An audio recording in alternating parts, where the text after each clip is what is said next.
I have no idea what that was about, but that was wild.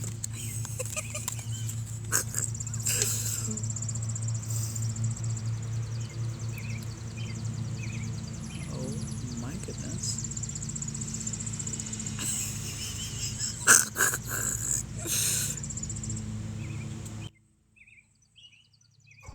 Okay, you don't even want to know what just happened. Are you there? I'm here. Okay, you don't even want to know what just happened. What just...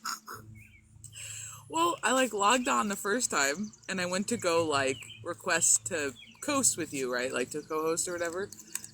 And all of a sudden, some guy from India pops up on my screen. Oh, I wonder if it was the guy who asked me to go live, and I said, no, thank you, sir.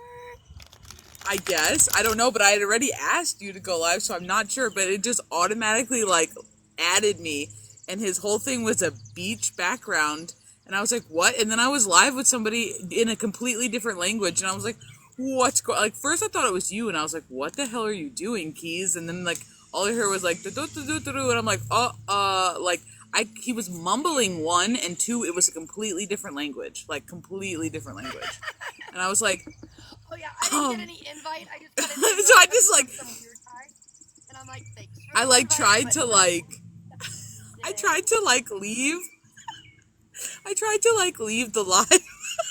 And I couldn't figure out how to do it, so I just turned the whole live off, and I was like, okay. Two times Thursday, I guess, is what we're doing today.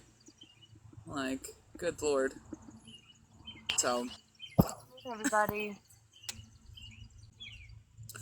Welcome in, guys. But, holy poop. Can't make that shit Hey, up. Cray Cray, welcome in. Love the handle. Love the handle. I'm here for all of it. Every bit of it. Oh my goodness. That's the stuff you can't make up. Welcome in, guys. We're just getting rolling. We're just starting.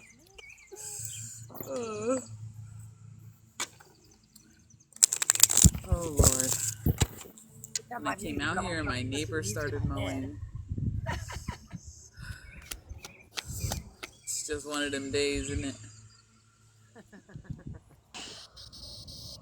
It's been a good day. It's been a good day. It's been a pretty calm day. It's been a pretty calm day. I feel like. Welcome in, everybody. How's everybody doing today? I'm not taking bad days for an answer today. So we're gonna need you to lie. No, I'm just kidding. Oh, I'm gonna need you to turn that frown upside down. Welcome in, Shruthi. How's it going, bro? Dude, alone time is good. Alone time is good. But you know what? Sometimes alone time scares people because then it's you're just left alone with you and your thoughts. And sometimes you gotta know if them thoughts is yours or not. Well, not even that, dude. I know I have so many people that I've mentored and just talked to and helped out along the way, and that's their number one problem. Bro, if you can't be alone with you, what makes you think other people want to? Correct. And that's the thing, you gotta learn to be good with you. Truthfully, that, I agree with you. That is people's, sometimes their biggest hang up is they can't be alone with themselves. And then when they're alone, they just automatically go, I'm lonely. And I'm like, no, you're not. You just are trying to fill a space. Correct. 1000%. You know what? I completely understand being a caregiver. I completely understand that. And I get what you mean, being a full-time caregiver and needing that break to replenish yourself, because when you care for somebody else, especially somebody that has any kind of physical, mental, emotional issue, it is literally, it's so physically and more even so emotionally draining that you, it is essential for you to take time to fill your cup. I have a 9-year-old, and so she's had medical issues, and I used to be so bad about that, so bad. That's why I said, I totally get it. I used to be horrible about it, and not because I didn't know how to sit and take time for myself, because I was a stubborn asshole who didn't like to ask for help. That was my issue. But now I've gotten good at the asking for help thing, and the like breaks are good for everybody. And what'd you say? Like, if people are nice to you, do you need them to tell you that they enjoy your company?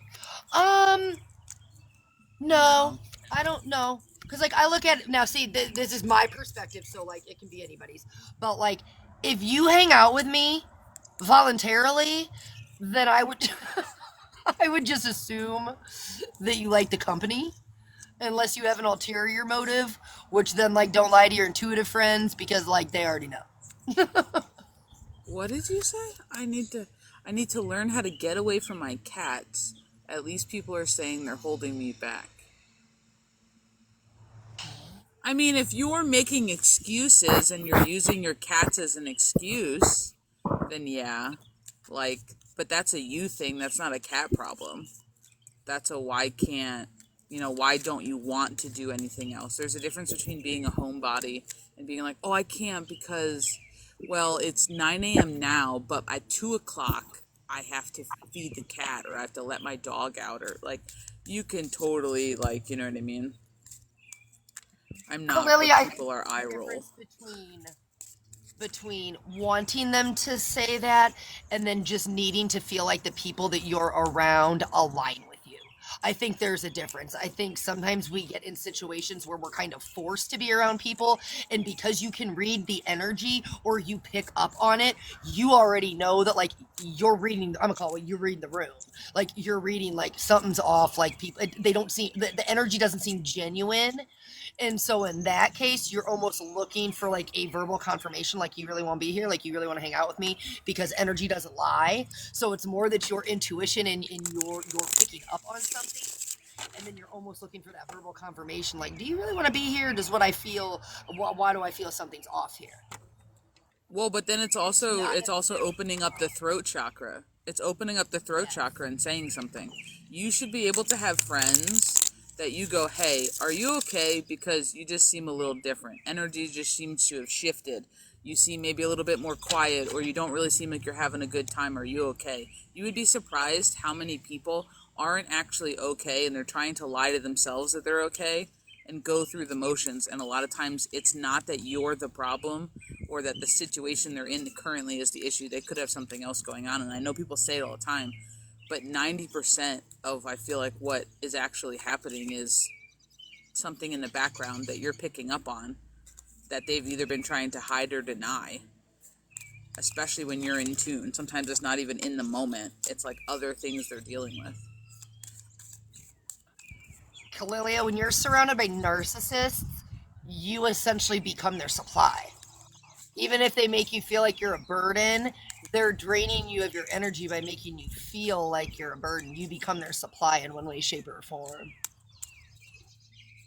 Because truthfully, and like this is probably like going to sound kind of like a judgy statement, it's really meant to be more of an observation from things I have observed in my own life as well as other people's in that kind of construct. Narcissists are looking for something from people. Validation, energy, this, control. There's usually like some kind of an ulterior motive, but if in the root of it, it's energetic supply in one way, shape, or form. And then when you don't perform to their expectation, and I say their expectation because 9 times out of 10 you didn't agree to be the supply or even any of that, and most people don't figure it out until it's too late. Like, you know what I mean? Until they're already in the throes of it, that it is completely draining to you. And it's only when you've been drained enough that you're like, oh my God, something has to change. And a lot of times changing is limiting the energy you give to something. Even if it's just the answering text messages, it's the calling somebody, it's the entertaining the energy. You know? And sometimes that's really hard when it's environments that you, I know for some people, it's really hard when it's environments that you've been isolated in and you literally are trying to move in silence to get yourself out of them. However, you're still physically stuck in spaces with these people, and asserting these boundaries become very difficult. And sometimes it's almost like you're fighting yourself because you're having to put a mask on to move in silence to get out of a space so that you can get, you know what I mean? So you can actually break free from it. And it can even in states like that where you're trying to take your power back, it can become so exhausting. It's like, I just think it's so important for you to have like outside supports in those things so people can help you stay in those checks and balances with yourself. It's even a timeline too. I know so many people who just go, oh yeah, I'm just going to do this. And then next thing they know, they're still a year and a half in and they're still in the same spot. So sometimes you have to give yourself like little goals or a timeline of being like really loose, but like, this is what I'm working towards, and you have to work through it. You know what I mean? Why are you apologizing, Clelia? You know I love to talk. You especially know I love to talk about this subject. This be my jam subject. Because,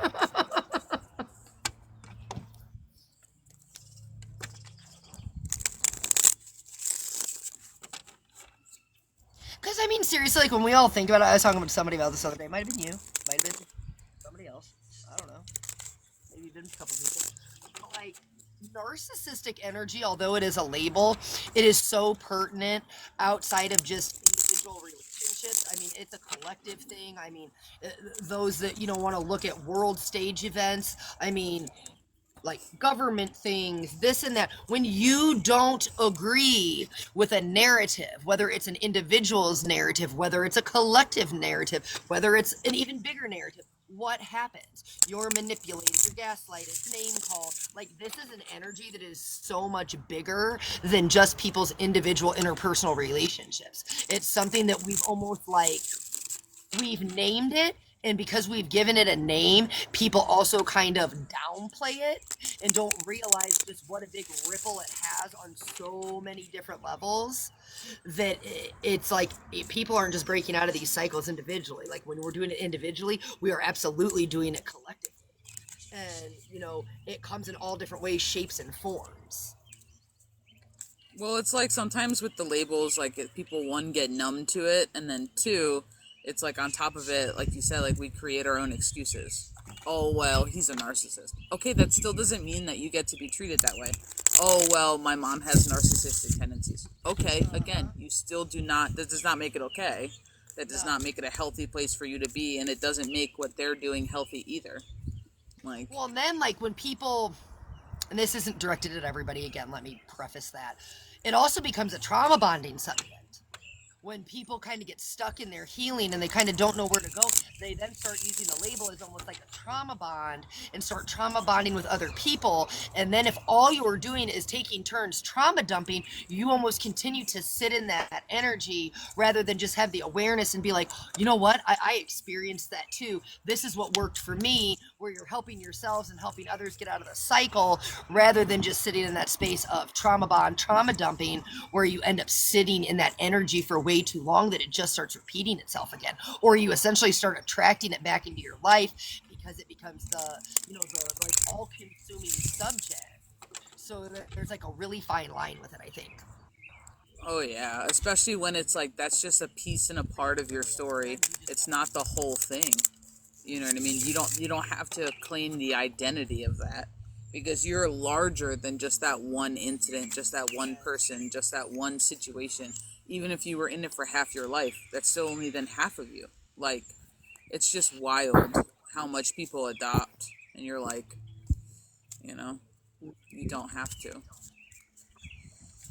Well, and then when But you that's like that part of like ego, too many you know. people together that are almost trauma dumping, then you almost start to normalize what's going on. Because you're like, oh, I'm not the only one. Oh, everybody around me is dealing with this. I guess it's just not that big of a deal. And then you're almost like in this, oh, I just need to suck it up because like everybody else is going through it too type of shit.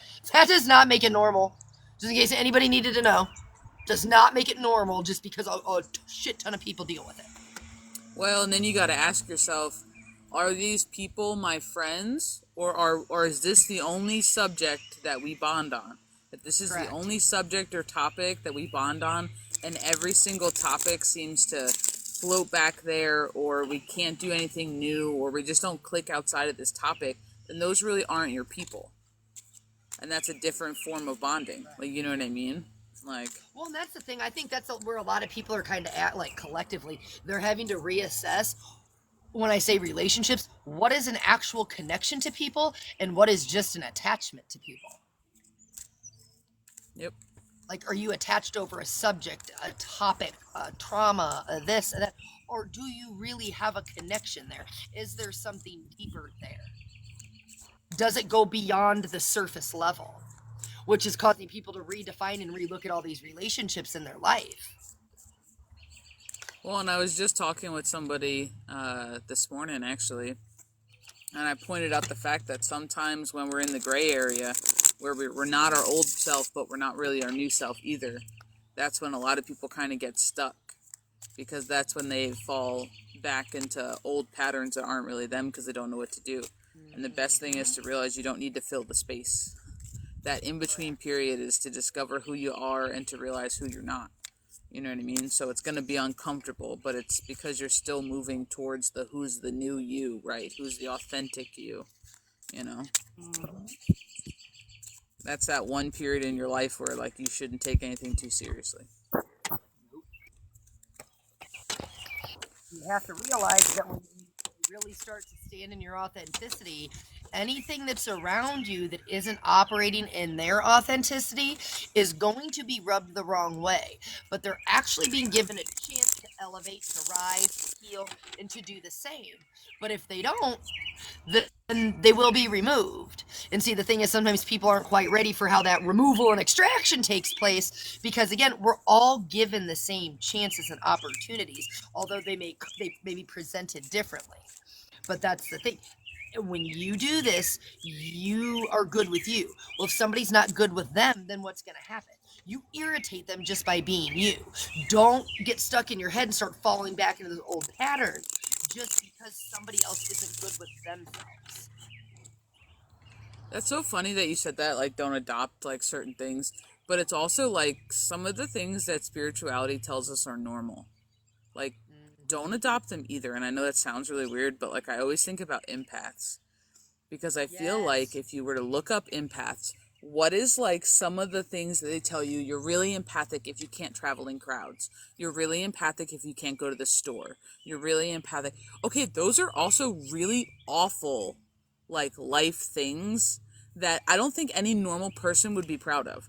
But because we wrap it into, well, you have a really great ability if you can't cope with the outside world. That's not okay. Your empathic ability can be level 12 and you should still be able to go to the store. Like, like, I know some people who have the best, like, way more than even I do, like, empath, like, through and through, barely even realize they're doing it. That's how empathic they are. They can still function in large crowds. Like, because you have to form, like, a good regiment. So it's like, there's just something about, like, even accepting some of the things, like, people are really okay with their trauma a lot of times when they're like, well, that's why I'm empathic, because I had such a hard life. But then they start living for that storyline. They start living for that narrative of, like, well, this is all that, it's not all that you are. You should be able to go to Walmart and not want to off yourself for somebody. Like, you should be able to function in a crowd and do certain things. And if you can't, then we need to come back to self and figure out why you can't maintain your balance. Like, there's a large part of sometimes the spiritual shit that they put out there that I'm like, that's total bullshit. Like, you're basically telling people to be shut-ins. Like, it's just wild.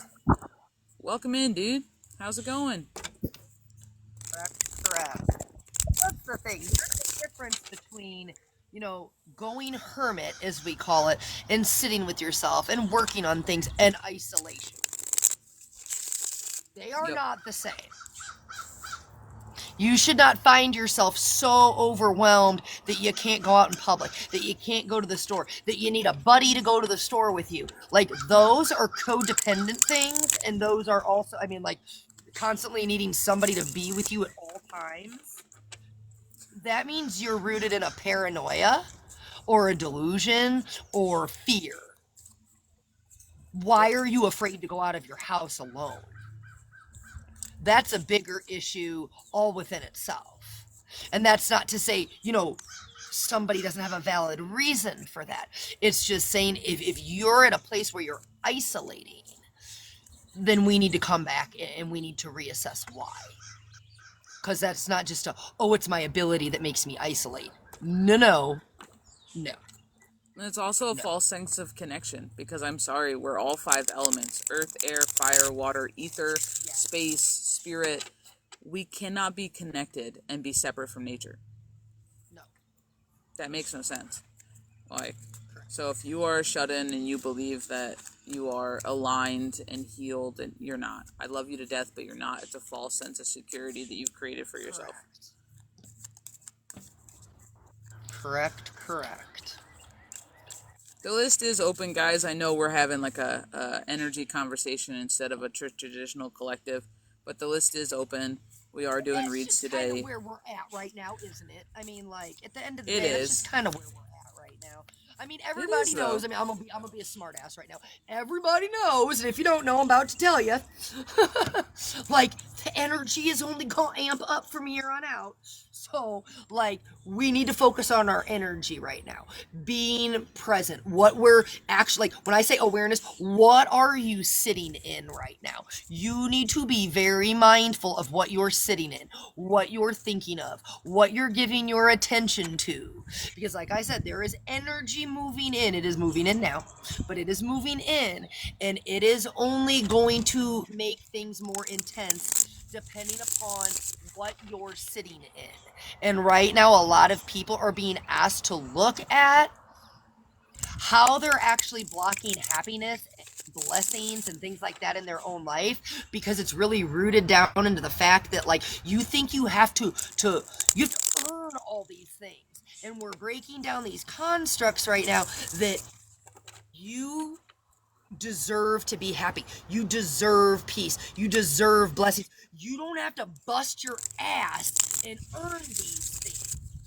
That's a fucked up construct that, like, you gotta hustle hard to get this, to get that, because 9 times out of 10 that mentality leads to what? It leads to burnout.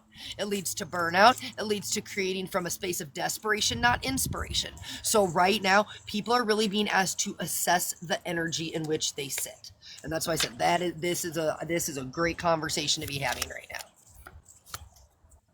But like I was saying, the list is open. We are doing reads for 2222. We have Cash App, we have Venmo. So would it be better to schedule a class with y'all to talk about development, my mediumship? Yeah.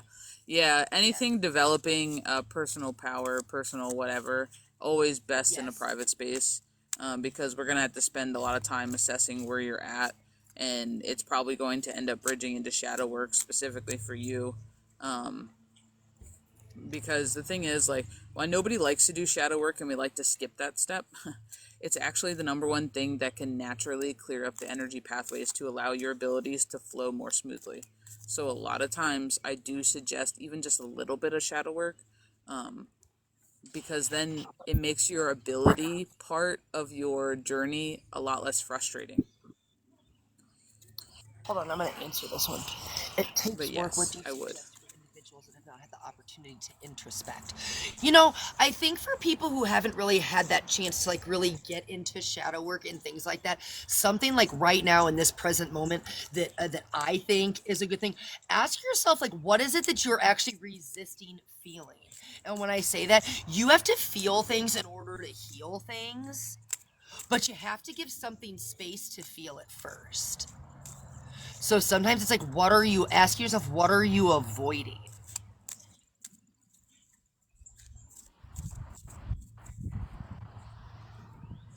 Why don't you think you deserve something?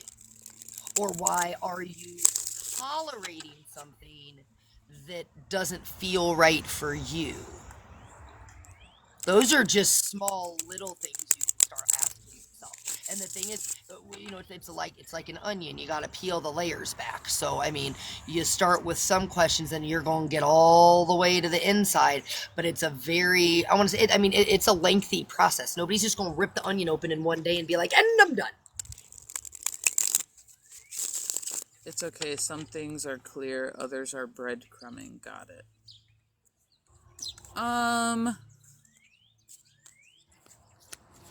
Yeah, But there's a difference, though. Like, there's a difference between breadcrumbing and clarity when it comes to mediumship. Because sometimes you're only offered breadcrumbs because a lot of the times the message isn't for you. It's for the person you're reading for, so you have to read with your client in mind. Because you can be shown something that makes absolutely no sense, but if you sit with it too long and you don't say it, then a lot of times the message doesn't come across, and then you end up getting in your own way. So there's a part of trusting that comes along with mediumship that you can't avoid, which is why a lot of times shadow work is helpful, even just on a minimum scale, because there's a cardinal, because there's just a lot that goes into mediumship. But we can definitely sit down in a private space and talk about it for sure. We have a spiritual guidance and assistance space that would fall under, because you're bringing the topic to us, and we're not pulling the topic from source, or spirit or your guides. We can definitely work on that if that's something you want to do.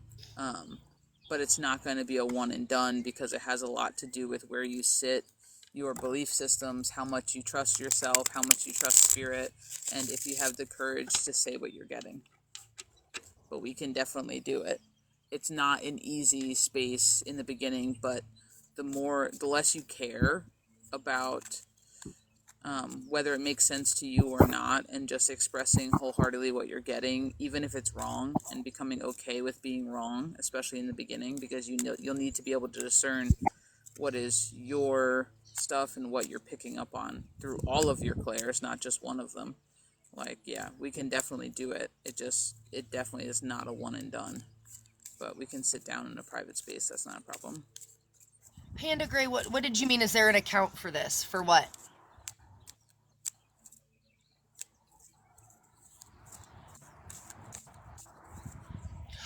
We have honestly, we have a website. It's www.childofbalance.com. We have, so on our website, we have a free tree of knowledge. It's available to anybody and everybody. There's over 120 articles there. It's like our blog post. We talk about all types of things there: esoteric knowledge, crystals, candles, herbs, philosophies, shadow work, spiritual practices, things like boundaries and facing fears. And I mean, like I said, it's available to everybody. Our membership on our website is completely free. So if you go there, just sign up, and then you have the ability to accumulate points by becoming a member. Like I said, the membership itself is completely free. If you choose to utilize or book a service or purchase anything from our handmade shop, or third, if you are a subscriber to either my TikTok or Child of Balance's TikTok, you have the ability to earn points. And as long as you are signed up on the website as a member, we have a place to put your points. But community is very, very important to us. We have free consultation spaces that are 15-minute free consultations. If you want to book a service, you're just not sure where to go. We have shadow work, we have mentorship, we have mediumship, we have dual read spaces where you get, a private read with both of us for an hour. We have private readings that are 30-minute reads. We have spiritual guidance where if you just have like one topic and one thing that you really need help with, you can book in that space for an hour, and we will just, like from the hip, heart, all gas, no brakes, balls to the wall, go 100 on whatever that one issue is for that hour with you. So there's tons of different spaces that we can help in a private capacity. And then, like I said, we are super focused on building community. So please feel free to join us over there. You can always come in our lives. We always answer collective questions. We will celebrate wins with you. Community is very, very important to us. Come as you are. This is a safe place. There's no judgment here. I hate the word safe place. It's a safe place, ma'am. It is. It is a safe place. It is, but it's still like how that word drives me nuts. I understand what you're saying. It still drives me nuts. You know what I'm saying. It still drives me nuts. I ain't asked nobody to drink Kool-Aid over here. Yeah. You got a question? We go talk about it. And see, but I'm going to tell you that that's something that I like when I say I enjoy about my friendship and our business partnership. We love to play devil's advocate. So you can literally ask us anything and we will pick it apart from every angle with like no feelings or emotions involved. Yeah, even if it's something we believe in. Oh That's the my funny god, part. Panda We'll do Greg it. goes, y'all Gen X, I know what safe doesn't mean. Facts. I know what safe doesn't mean either, trust me. Dying in a cornfield is not safe. Uh, Get on your bike, That's see you when the fantastic. lights come on is not safe.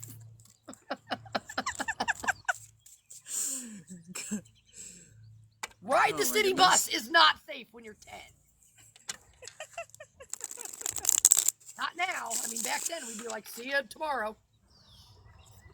As long as Levi, you were nice to home meet you. by dinner, I'm you were Erin. You good. can call me Keys. You can call me Erin. You can call me whatever you want. I'll answer anything at this point. Yeah, I did. That just started one day. I just started calling her Keys because of her name. You can call me whatever you want. You know how many people comment now sometimes on videos when I say Keys and they'll be like, who is Keys? And then I have to like type in the comments. I had somebody, it made me giggle, but they commented on my video and they were like, oh, I know what it was. When I had to post my video about the spam account, right? And I'm like, I'm so sorry. I will never reach out to you. I appreciate all you guys, but it's not me. And then somebody goes, it's okay, Keymaster. And I'm like, oh my God. Jesus. It just made me laugh so hard. I'm like, dude, I'm not that important. I appreciate it, but I'm not that important. That's wild. That takes me back to that movie, though. The Keymaster.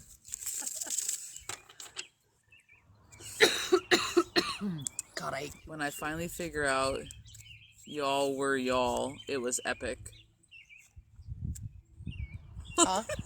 I had only seen y'all separate. Oh, like when you found out that we were together? Well, we're not like that, but like we own a business. No judge, but that's not this kind of space. But yeah, we definitely in a business together for sure. For sure. I find it interesting how many people don't know that because I find like I try to put it everywhere. Like we have the Together page, we have the the link tree. I have practitioners on link tree. We're only following each other. I try to make it super obvious. We're on live. We talk about each other all the time. But then yeah. Oh, we gotta read. Hold on, let me check spaces. All right, we gotta read for Mr. Michael.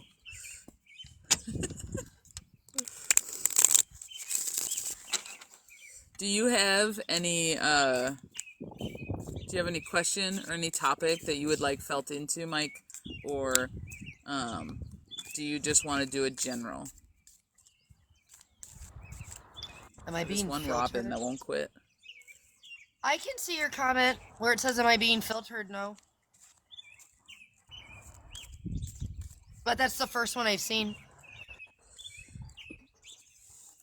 Oh, sorry, I lied. There's another one, sorry.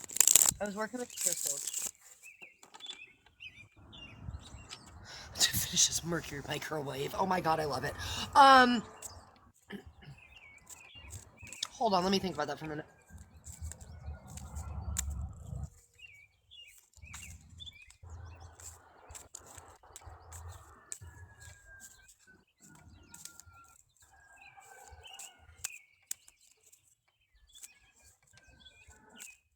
I want to tell you lapis lazuli.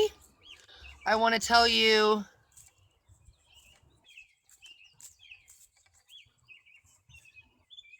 rainbow fluorite.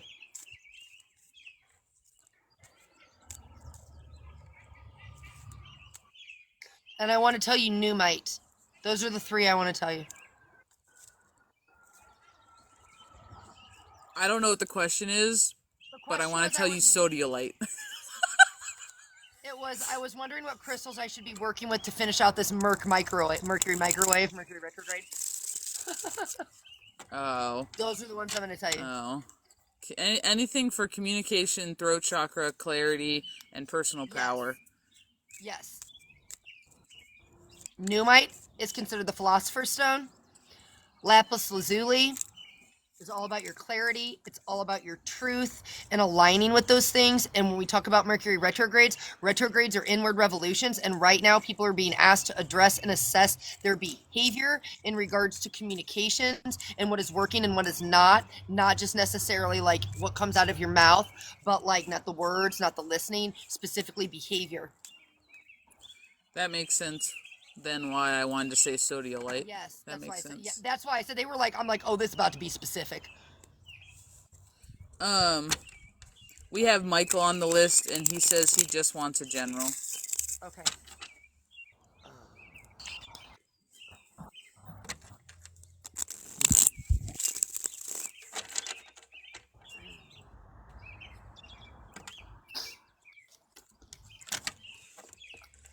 Oh, we're gonna do this.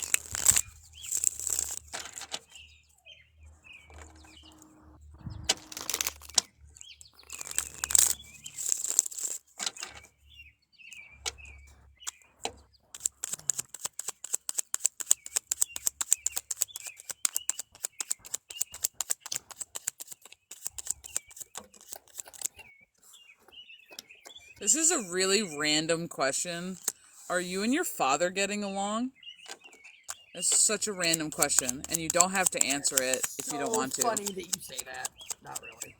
Because I haven't even like thrown out any like card yet. There's only one card that's fallen on my table. It's the Page of Wands, and now the That's Judgment so funny card. because I have the Page of Cups and I have Temperance in reverse. But the very first thing that just pings me is your father, and I don't know anything about you nor your father, but I want to ask you, how's that relationship going, and if your father is still alive with us. That they're kind of leading me to wanting to tell you, like, to kind of make sure that you're where you want to be in that relationship. Like, they're very adamant on, like, is that where you want to be in that relationship? Because it almost kind of seems a little bit, distant, maybe distance a word, or separate from. And I feel like they're kind of really pulling you to needing to heal a little bit of your father wound. And there's some part of a coming back together, and almost like I want to say like getting on the same page is the way that I want to say it. That I feel like a really strong pull for you, like off the get before we even start. You know? I was gonna say yes, but we're more, but we. I will answer yes. I will answer, but yes. I'm sorry. Hold on. I can barely read with glasses on. I am good. Wait, hold on. Now the thing just scrolled. I will answer, but yes, we are. I'm more of a consultant for him, LOL. I'm good with him, though. I am setting boundaries. We have been working on it for months. Okay. Oh my God, I have the boundaries card out there. That's so great. Sorry. I'm like, that's literally what my team was talking about over here.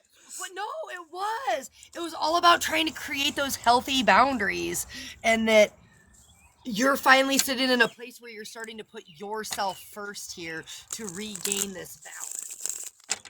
And it's almost like I said, I almost sense like a little bit of distance, but you're okay with things the way that they are because you're sitting here and you're protecting your energy in a different way that you haven't before. And when I say this, it's like you kind of know when to, I want to say, turn it off and turn it on. Like you know when to open the gate and close it and say, okay, I've had enough today. You can't pull on me right now.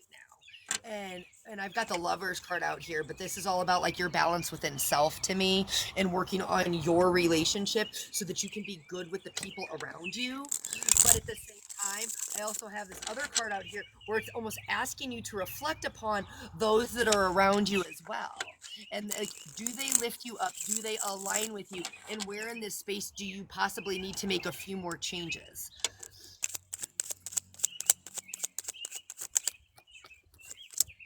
Because that's what I feel like they're asking you to kind of pick apart, because I really do have this Seven of Cups out here, and in the deck that I'm working with, it really does make me feel more of like that, what's causing you to be almost distracted, or what's pulling your attention, or what's keeping the focus off of you. Because I really do feel like this strong pull for like you trying to step up for you right now. Like I really do get a strong pull for you trying to make like positive steps and like positive changes for you, and almost in the way that you're like ushering in something new. And I just feel like this is your personal strength moment, because this is a part of you standing up for yourself that you haven't gotten to before. And I feel like that's why I have this strength card. And I feel like my 10 of swords in this, when we're just saying personal power, you literally have the 9 of wands. Yes. But this 10 of swords out on this table, honestly, in this deck is making me feel more like letting things go, releasing things, and following sources lead. Like the birds here are more than just your thoughts. They're more than just the air element. They're also following where you're being led. And there's a part of release and follow that you've been actually working on, is the way that I want to say it. And this is why I have the Wheel of Fortune out here, because this is almost like that roll of the dice, that spin, that little bit of luck, that it's almost like we're kind of trying to do something new for us, and we're hoping it pays off. It's kind of like, this is part of like this risk part that you're taking, but it's really not a risk. But because it's new for you, it feels risky. That's the way that I want to say it. Because it's new for you, it may feel risky.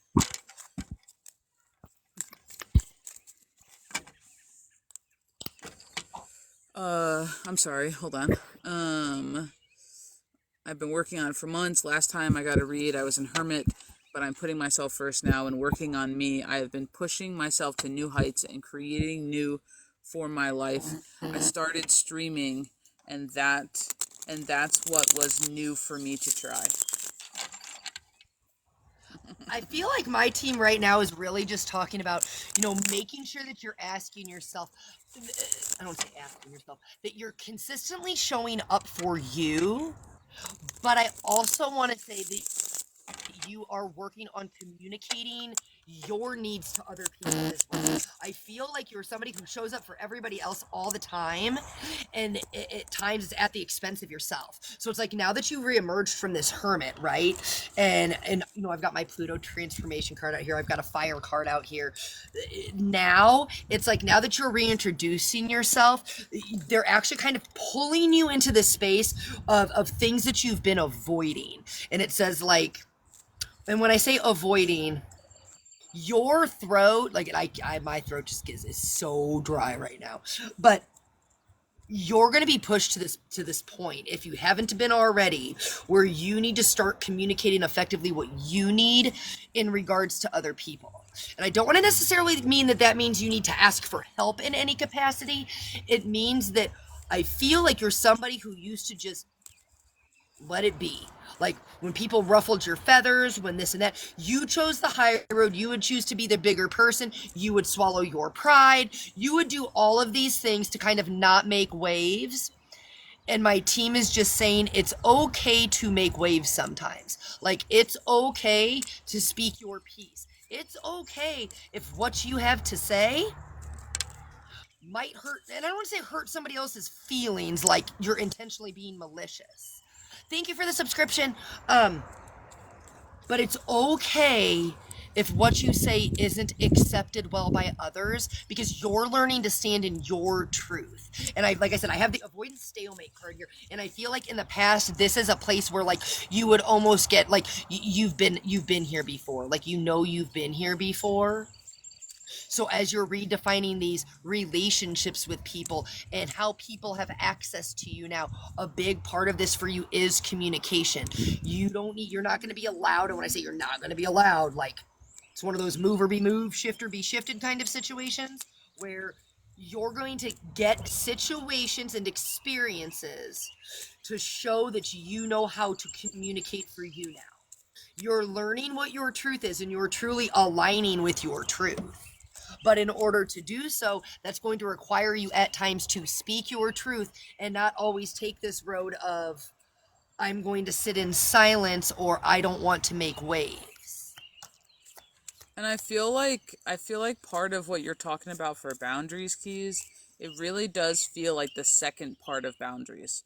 Like I feel like a lot of people Yes. don't talk about it a lot, but step Yes. 1 is setting the boundary. Step 2 is reinforcing it. And reinforcing the boundary Yes. cannot always be fun.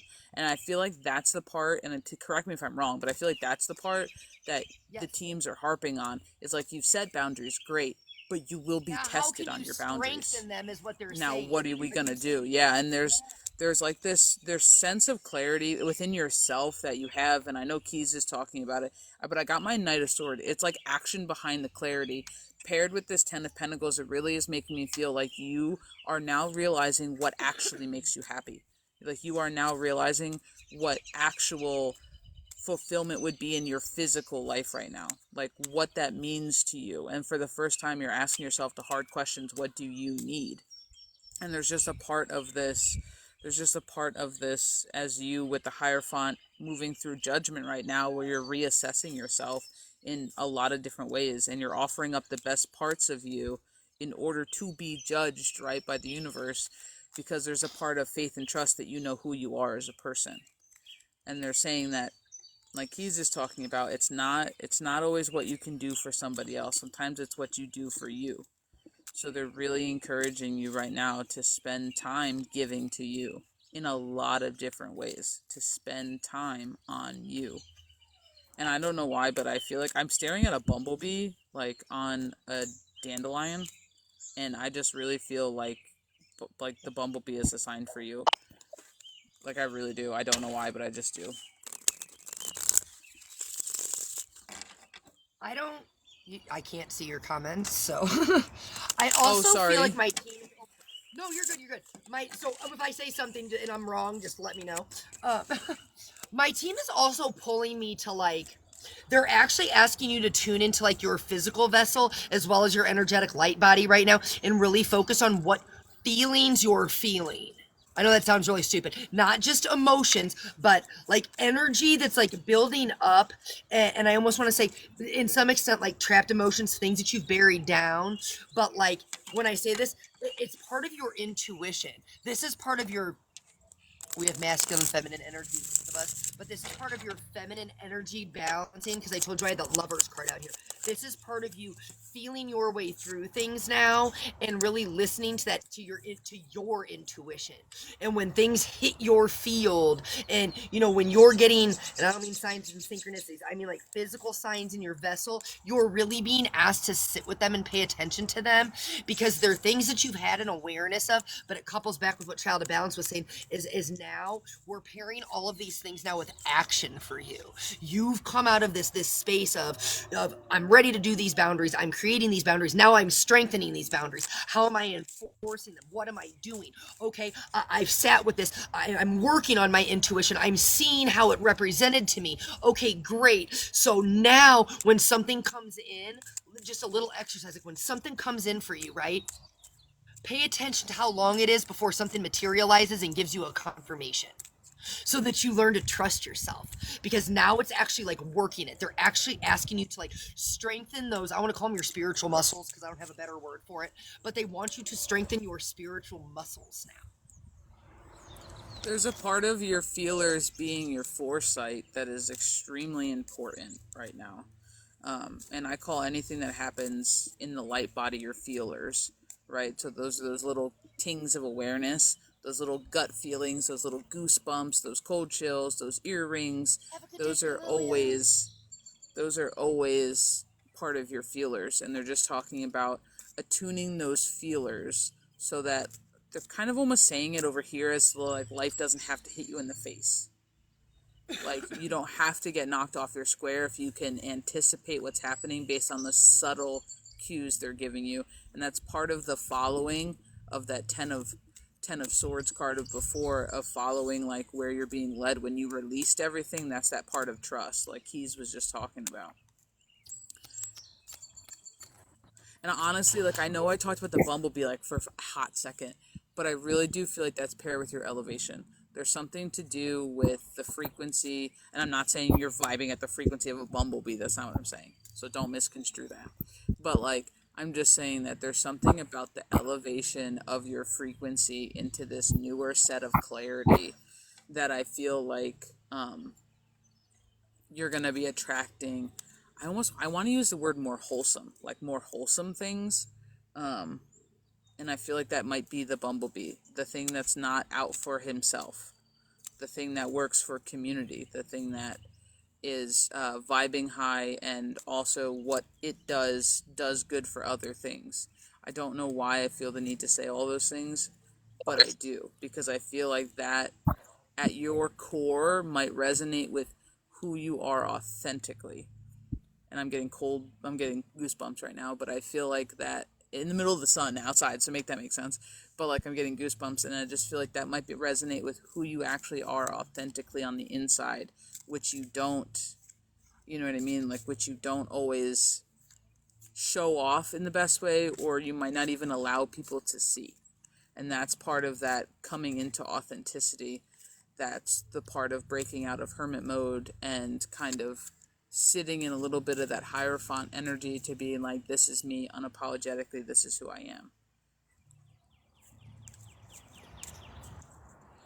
Yes, it is. I'm attracting good things around me, and I do not have tolerance for those that aren't. Exactly.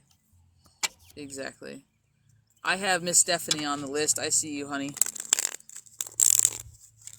I really like, one of the last things I want to say is, because my team is really taking me back to this some part of your truth and speaking your truth. Your voice is almost going to be like a catalyst for healing, not only in yourself but other people. And I don't know if there's a piece and part of your story that you haven't told yet, but you need to. I really want to tell you that you need to. It's part of your strength, and I feel like it's something that is ready to be, like, you're ready to unleash it. You just don't quite know how, and so that's what I said. I don't know if that's something cooking in the background. And if you need to change the names or like omit the names to do so, like, then do what you have to do. Yeah, and that's why I said there's a piece and part of God. There's a piece and part of it, but there's a part of your voice and your truth that is not only a catalyst for your healing, but is a catalyst for others. Is the way my team is saying it. And I'm going to be real honest. The second you said that, Key, is the second you were like, tell your story, or there's a piece and a part or something like that. You said like you're not expressing something. Immediately, my team said you can choose to express it, or you cannot.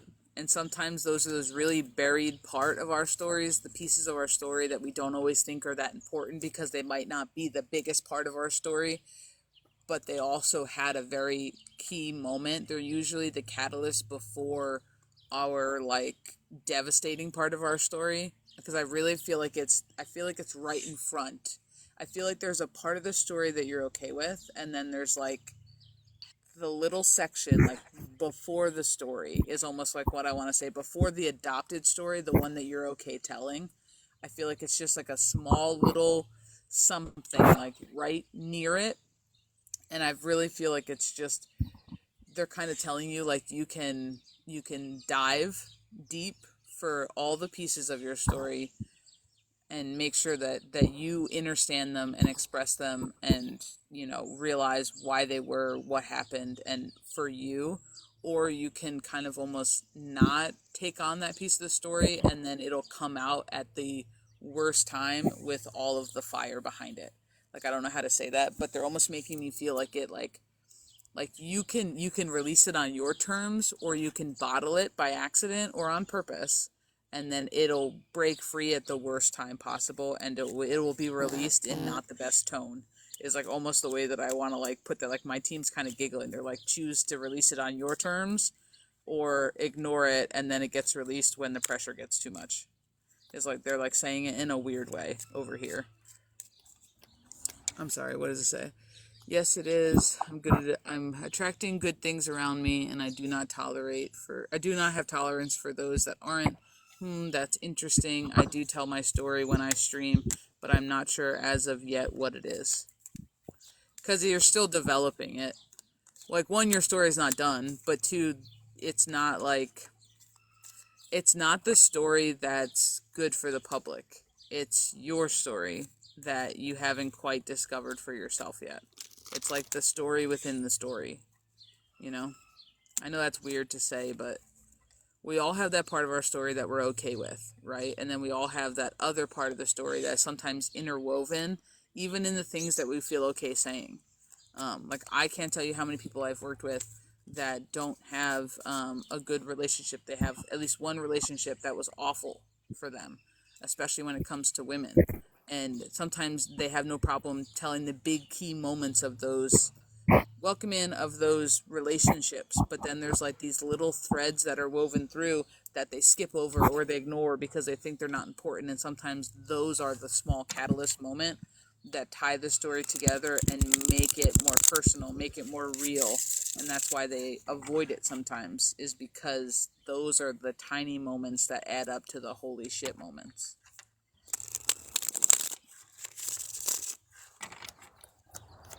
Do you have any questions, Michael, for me or Miss Keys? Or do you need anything clarified? He says, okay, that makes sense.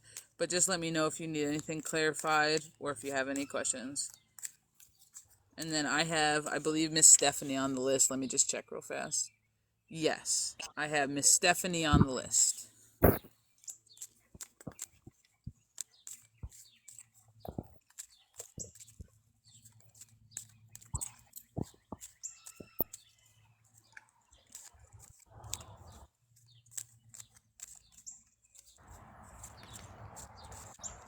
I will think about it and let you know if I do. Thank you both for the read.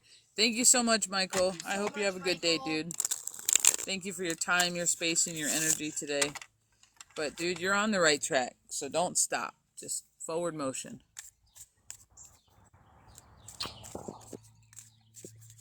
Boop, boop, boop. I was thinking about... I appreciate it. I hope you have both. Oh, yeah, we're having an awesome day. Thank you so much, Michael. Miss Stephanie, do you have a question or a topic that you would like felt into? I was thinking about asking you about talking to my dad when you mentioned his, so I sent in. I mean, if he comes through, we're doing duels today. I'm not like firing mediumship at the hip at the moment, but if he comes through, obviously I'll definitely let you know. For sure. Did you have like a question that you wanted felt into apart from Dad's energy?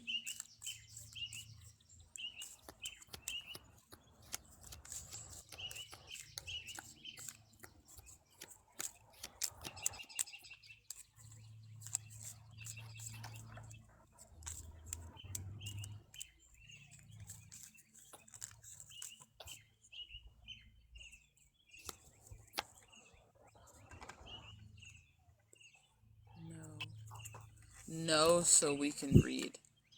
So are you saying you just want a general?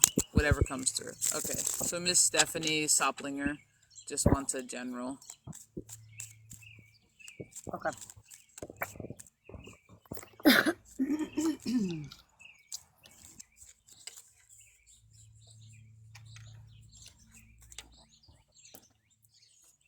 I'm just gonna apologize now.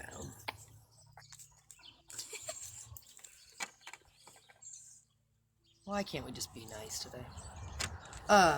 Okay, first off the bat here, I've got out my triggers card and my conflict card, my guarded card, apology card, and I've got some earth energy here and some fire energy here, but I'm being drawn to really ask you, what excuses are you making right now, and what is the most limiting belief that you have in regards to your current situation? I feel like you keep taking 10 steps forward and then you end up taking a few steps backwards, and you see what you need to see, but you're not being honest with yourself. And you're almost It causing feels like yourself like that this inner quiet part out loud. You know it? It feels like that quiet part out loud yeah. kind of moment. Like I want to say, like I feel like you took a, I want to call it like a trust fall moment where like you tried really hard to communicate your needs. That's what I want to say. To communicate your needs, to be heard, to speak your piece, and all of this. And like there was almost like this period of I'm gonna call it a period of peace, and I don't know why that is coming in my head. But now like there's this, I want to call it a disharmony or like an imbalance here that I'm picking up on, and it's almost leading you back into this like this closed off resistance place. And I don't feel like the last time, and I'm saying this, I don't feel like the last time I read for you that your energy felt so closed off and guarded. So that's why I want to ask, like, something has happened, like in regards to, I don't know if it's trigger conflict, but like there's some kind of imbalance here.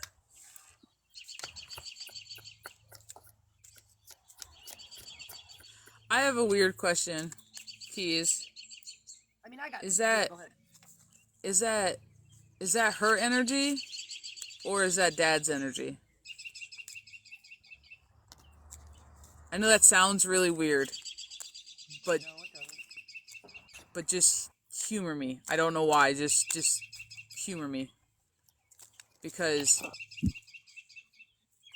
I'm like over here just trying to see if I can call Dad in, and I feel like Dad takes one step forward and then takes like 3 steps back.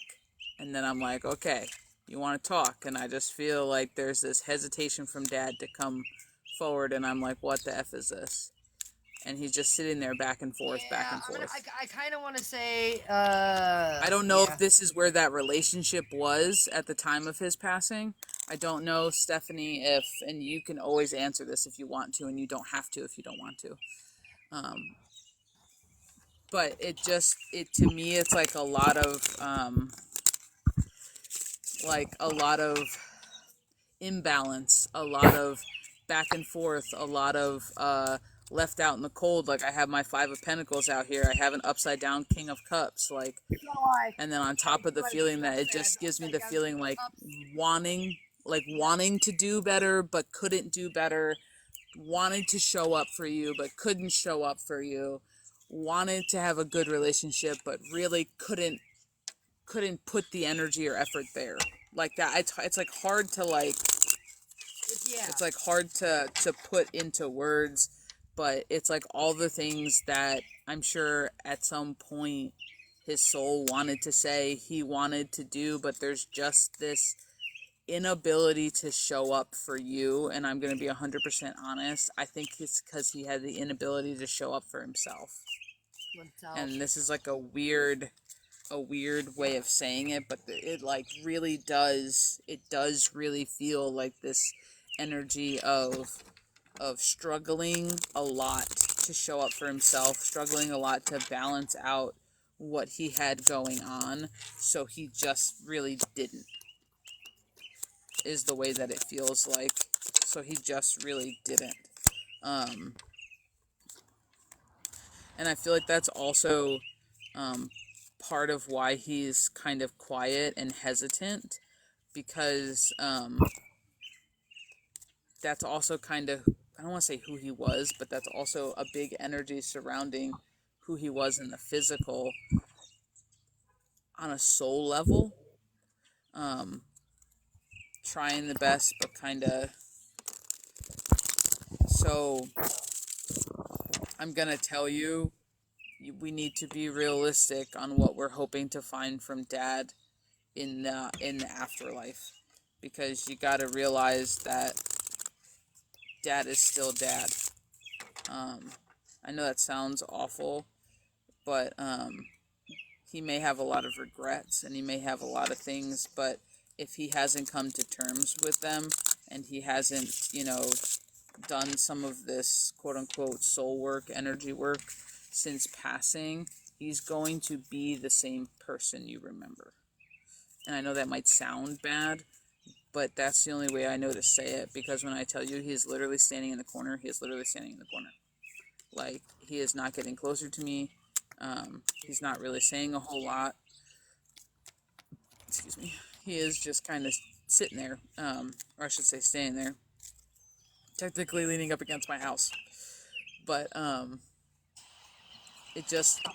feel like the hesitation energy is coming from him, and the anxiety around it, and the want to, I don't want to say the want to have him make it okay, but that's almost what I want to say. The want to, like, have him show up now is part of the not being honest with ourselves that I feel like Keys was starting to pull on in the beginning.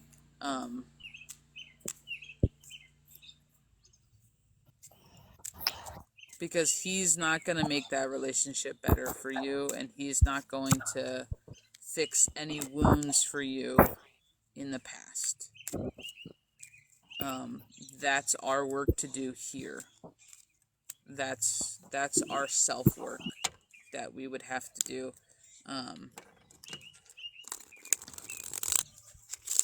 He does feel like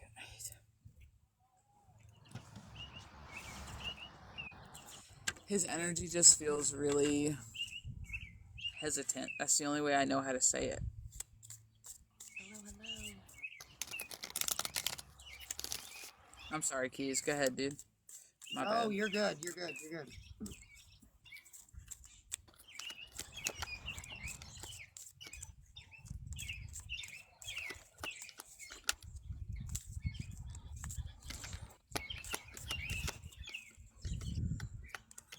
There's a lot of abandonment wounds. I was just gonna say, it's like his energy feels very. It feels like he's repressing so much stuff. Like, it starts to bubble up, like he wants to say something, and then he just retreats back into self. It's like chokes it down. Yeah, it's like chokes it down. Like, even an apology. I know that sounds awful, but like, even an apology. No, I had the apology card out here, so absolutely not. He doesn't even know where to start. Like, that's the energy. It's like, I don't even know where to start. So instead of even starting, he just doesn't start at all. He just hangs in the background. And that's like what it is. It's like an interesting feeling of being so hesitant that it's like, I want to step forward, and then being like, but it's not right, or but I can't, or but what do I say? But like, it's like this inner war that he is having with himself, this inner conflict. And it could just be over something small. It could just be because he doesn't know how to, say something, and he doesn't know what to say or what to, you know what I mean? So if you feel like sometimes you can't get solid connection to him, it's because he's slightly still, like, terrified. You know what I mean?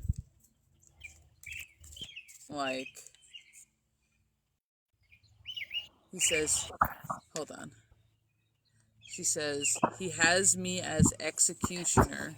Oh, executor, sorry. I'm sorry. Let me read that again.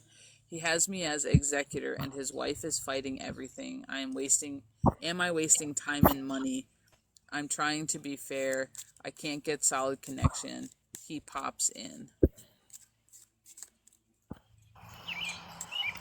I mean, I'm just gonna say this, like, no cards, like, just intuitive only. Your dad made you executor for a reason. Your dad trusts you. You need to trust yourself and know that you carry, when I say he gave you that title because he trusted you. And when I say this, you're damn right, you're going to get projected on by somebody else who thinks that should be the title in which they wear. There's a reason you were given the title of executor. There was a reason when your dad transitioned that he wanted you to do this.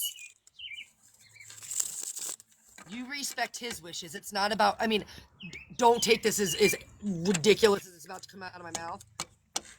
You respect your dad's wishes and what he spelled out. You're not responsible for making everybody else happy with what your dad spelled out. Facts. So when I say that, it's not your job as executor to be fair, okay? I know you're a fair person. You want to be fair. You're not here to be fair. And that's why I said, this is all coming from the hip. This has nothing to do with cards, nothing. You are here to execute someone's wishes that they have spelled out.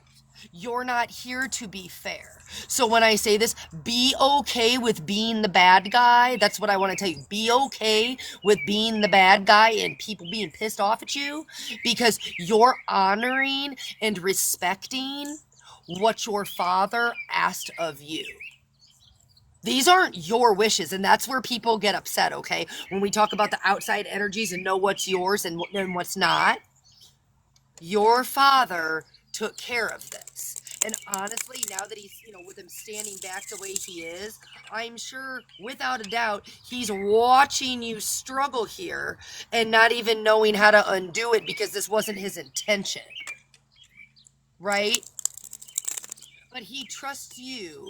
He has the faith in you. So you have the faith in yourself to do what you set out to do. People aren't going to like you. Nobody ever likes the executor in these situations unless they get exactly what they want. It's not, and that's the thing. You are becoming the recipient of other people's projections. That's it. That's all. It's not yours. Don't adopt it. You can do this. You're not wasting your time. You're not nothing. Because the thing is, as long as it's spelled out for you, you're just adhering to what is spelled out for you. You gotta be sure, dude, that you're not carrying more burden than is yours to carry. And that's what Keys is talking about when she's talking about projections. There's a part of labeling the projections as yours that we need to not do. You're not going to make people happy. If you're trying to make people happy, you're doing it incorrectly.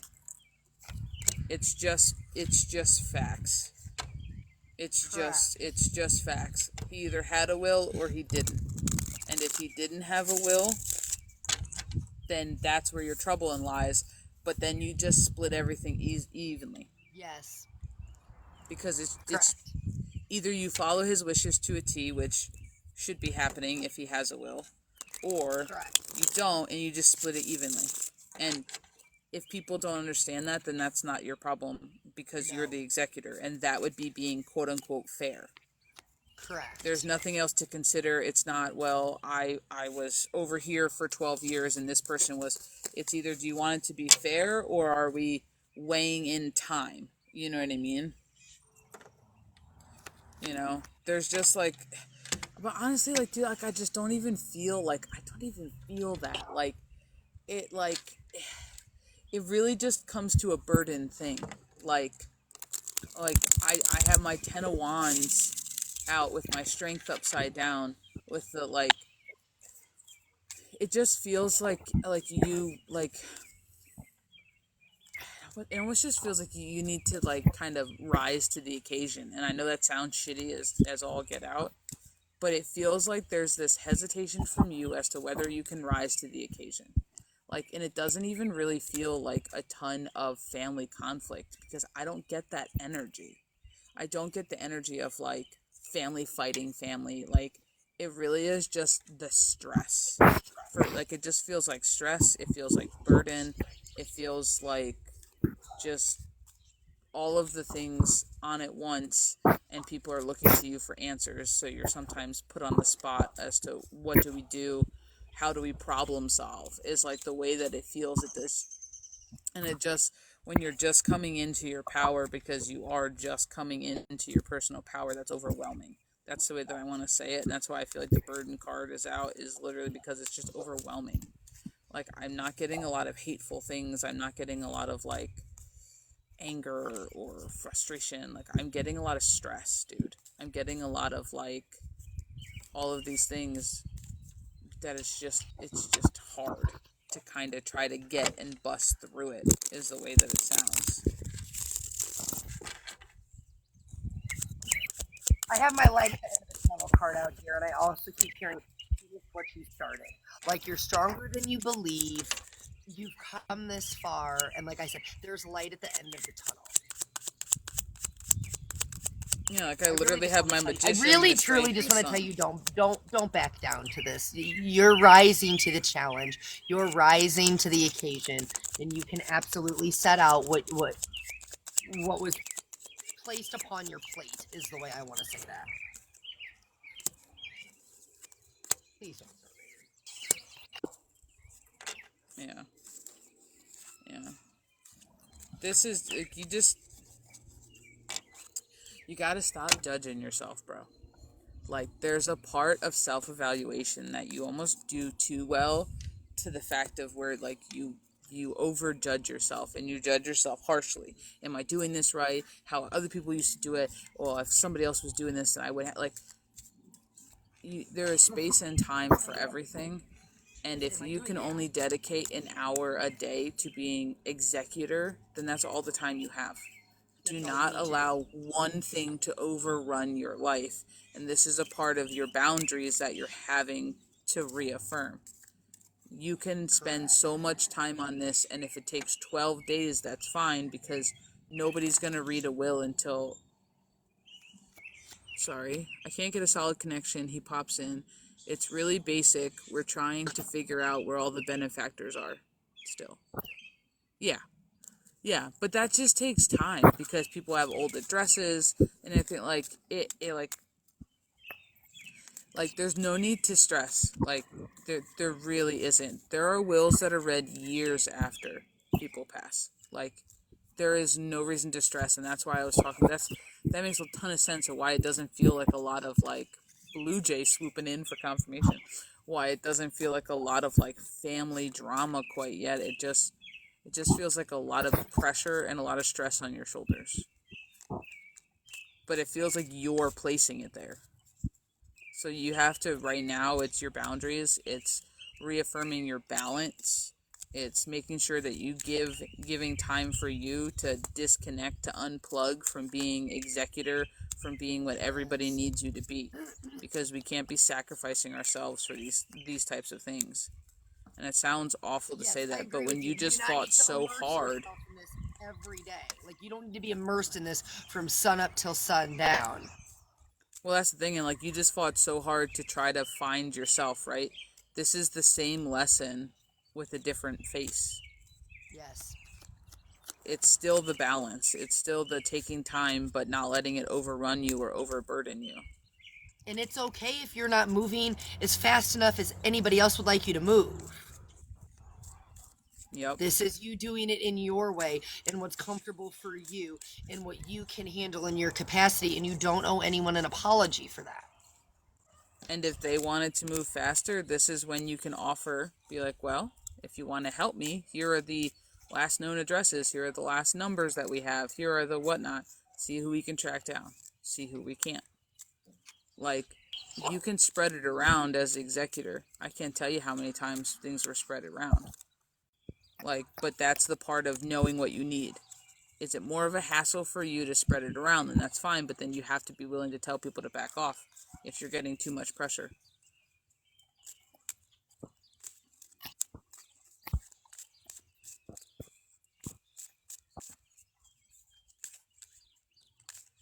But this makes a ton more sense as to why there's so much confusion energy and why there's so much back and forth surrounding the dad energy. Because quite literally, everything surrounding your father's passing is still up in the air. So that makes a ton of sense for me.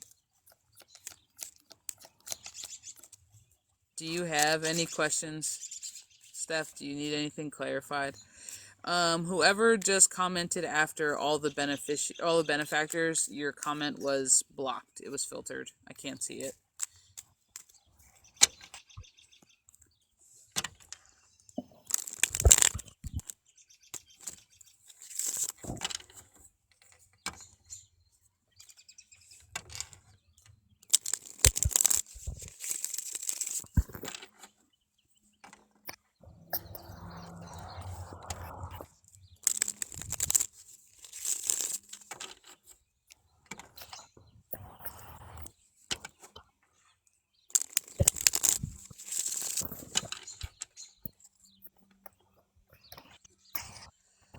She says, no, I'm good. I figured that would be my answer with him. Yeah, but dude, why does that sound so depressing? Like, why does that feel so depressing? It's like your energy. Yeah, like, why? I'm learning how to not abandon myself. Okay. That's hard, but why does the energy around both of those comments feel like we just popped your balloon? It feels like we knocked the ice cream out your hand. It's just like a very deflated energy behind both of those statements.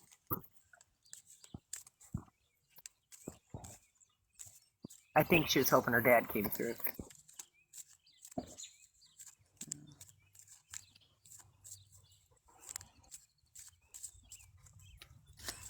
Michael, the give me your lunch money feeling. That's just funny. I was hoping he would say he loved me. I'm gonna be honest, dude. It's not that he doesn't love you. He doesn't know if he has the right to say it.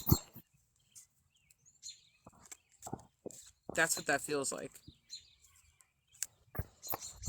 Like, I know that sounds really silly, and I know that that's what you're hoping for, is that he can say it, but his energy literally doesn't feel like if it's the time or place, or if that's the first thing he should say. I'm going to be 1,000% honest. I feel like he has an apology brewing, and I feel like he just doesn't know how to say I'm sorry.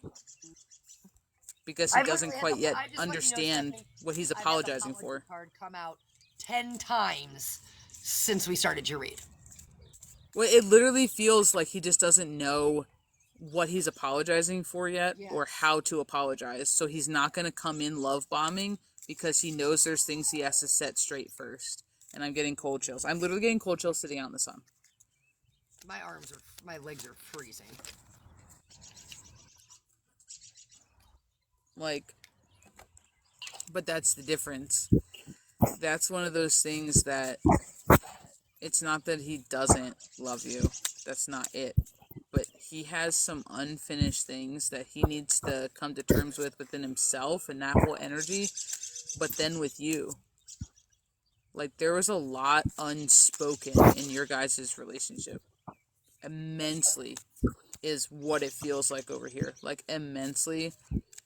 And he doesn't know how to tackle that mountain right now. Like, everyone pretends like spirits on the other side have all the answers, but sometimes that's not the case. And I don't know how recently he passed away, but if you guys are still going over the will, like, it could be fairly recent to where he's just wrapping his mind around being gone.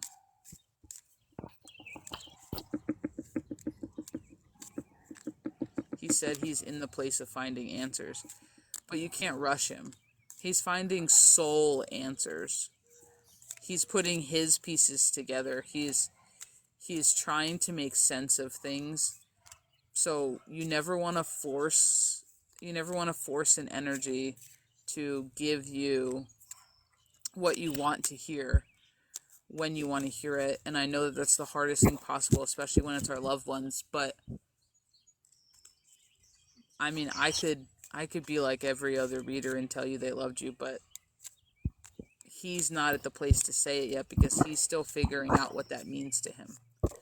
And that's a crazy place to be, but he's still figuring out on the other side and going through like his life. Like, he's still piecing everything together.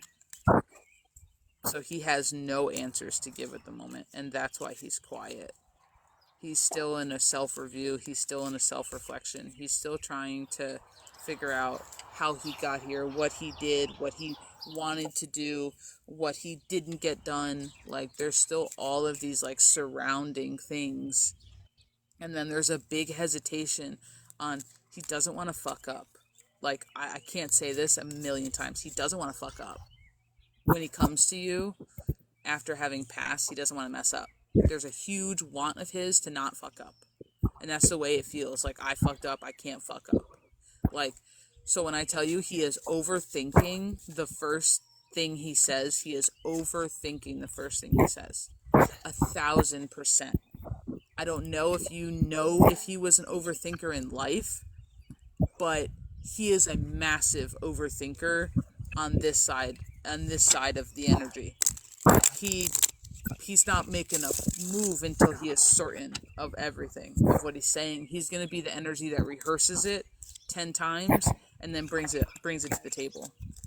Like, so it's one of those things like,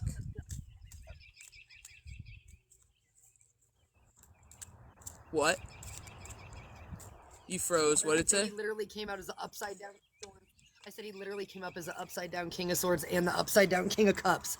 Like, he's not doing anything until he is sure emotionally and he is sure mentally that he's okay. Yeah, and he's got to make sense of it. And there's a large part of him that hasn't come to terms with making sense of it. Like, it almost feels like he wasn't quite at peace when he passed.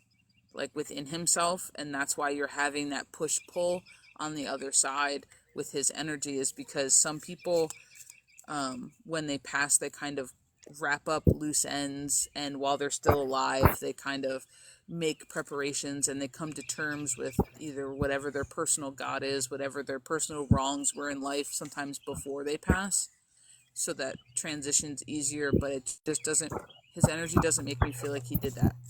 And if he did, he didn't do a lot of it, and he didn't get a lot of time doing it. So that's why, like, now he has more things to piece together, more things to, like, come to terms with, because he just gives me the feeling like he wasn't ready to go. He gives me the feeling like it was sprung on him and then he was gone. Like, that's the way that it literally makes me feel. And you gotta realize he's still wrapping his mind around the fact that he's gone. And that's why everything is wishy-washy, is because he was not prepared to leave. He just wasn't there one time. Like, that's the way that I want to say it. I respect that. No, it was an emergency surgery gone wrong right when they started to make things right. Yeah, but that's why. Because you were starting to make things right, that is why he's scared shitless. Because, and I say this in the best way, I'm getting so much goosebumps. Like, can you see that? Holy God. But that's why he's trying to make things 1,000% right, because he doesn't want to get off on the wrong foot after he was making headway. Like, he wants to come correct. Like, so just give him the time and the patience and try to send some loving energy his way, but allow him to step forward on his terms. You know what I mean? Like, include him as much as you want in your day-to-day. Like, feel free, like, if you want to talk to him, you're always welcome to talk to him, but don't be pressuring him for the perfect answer, because you'll overload him. And if you want him to process everything because he left traumatically and because he left suddenly, there's still a lot to process there. Yeah, no worries, dude. No worries at all. So it's almost like kind of he's in the phase where he could use a little love, a little support, and a little bit of encouragement. And I know that sounds really weird, and a lot of people don't necessarily say that, but that for him, because of his quick transition, in the fact of it being, like you said, like an emergency surgery that went awry, he wasn't prepared in any sort of way. And that's why the energy is unprepared right now on the other side. I hope that helps. I know that that's not what we wanted to hear, but that's definitely what we needed to hear, because if you can show him patience, then that means you can give it to yourself.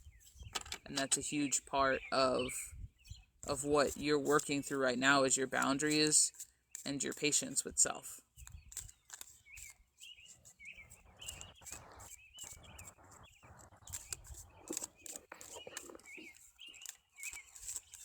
Do you have any other questions, Miss Sophie or Stephanie? Jesus. I keep wanting to put, like, your Soplinger and Stephanie together, and I want to call you Sophie every single time I see your name. It's okay. I'm used,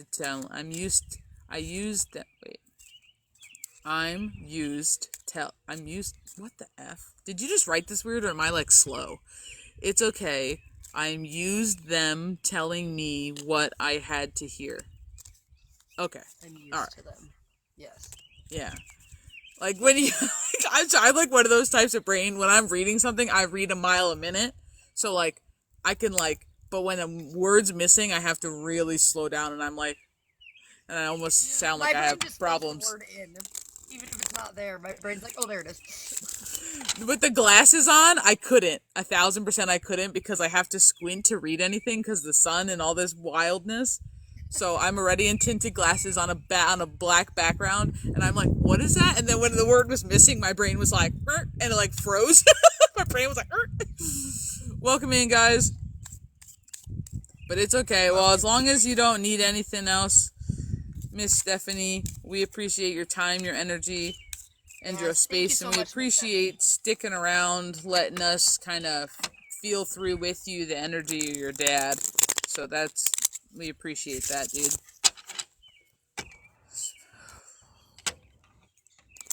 I'm gonna do last call. I don't know about I'm gonna you. have to pop off here in just a minute because somebody's about to come by here in about 5 minutes. So. Yeah. So if you guys are not a member of the website, go ahead and join. It is www.childofbalance.com. It's free to become a member. You can gain points when you interact with the website, when you do services, and when you buy products and things like that on the shop. So points equals into money off of services. So right now it's like 200 points is 20%. You can also gain points by being a subscriber to either my page or Miss Keys of Wisdom 369. For every month you're an active subscriber. We're also on Instagram, and we're on the YouTube. Everything's in our link tree in the bio, so feel free to check us out. Michael, am I allowed to ask a question about my reading that came up? Sure. Sure, fire away. Fire away before we pop off.